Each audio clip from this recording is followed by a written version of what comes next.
একটা গুলি লাগছে, একটা গুলি লাগছে আমার গলায় গুলি লাগছে এখানে এইখানে বুকে। আমাদের পুনর্বাসন করে দিবে, আমরা আবার রাজপথে নামবো। আমার ছেলে ওইখান থেকে আনতে পারিনি, একটা গাড়িও পাই না, অনেক কষ্ট করে আনছি। আমার দুলাভাই জুরাইন, আমার বইনে জুরাইন ওইখানে দৌড়াইয়া কান্নাকারি করে পড়ছে।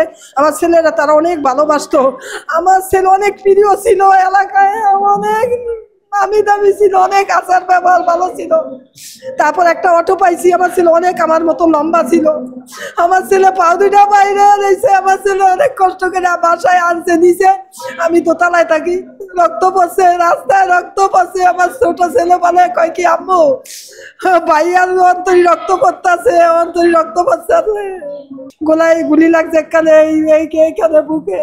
একটা গুলি লাগছে, একটা গুলি লাগছে আমার পুলিশের গুলি। সৈরাচার হাসিনা অর্ডার দিছে পুলিশ বাহিনী, পেটুক বাহিনী, তাদের গুলিতে আমার ছেলে মনে করেন মারা গেছে। রাস্তায় রাজপথে মারা গেছে, মেডিকেল নিচে মতন, ইমার্জেন্সিতে নিচে মতন মনে করছি। উনি তো রাস্তায় অনেক আগে মারা গেছে। তারপরে আমরা নিয়ে আসছি বাস সিটির ওই যে ওর বন্ধুরা রাত্রে গিয়া ইয়া দিব না, মাটি দিতে দিব না, ইয়া ছাড়া কাগজ ছাড়া মাটি দিতে দিব না, মেডিকেলের ইয়া ছাড়া।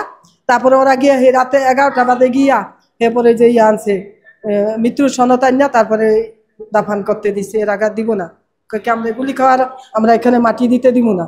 যদি তোমরা ঢাকা মেডিকেলে, তো ঢাকা মেডিকেল তো পরিস্থিতি নাই কাজে আমাদের দিব। তা আমি তো ওইখানেও নিতে পারিনি আমার ছেলে তো যে জুরান ইয়া ডেন্টাল কেয়ার হাসপাতালে নিছে, ওইখানে মনে কর মৃত্যু ঘোষণা বলছে।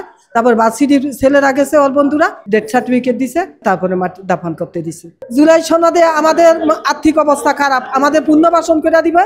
আমাদের যে করে কামাই করে খাওয়াইতো, আমাদের ইনকাম করে খাওয়াইতো, আমার সেই চলে গেছে গা।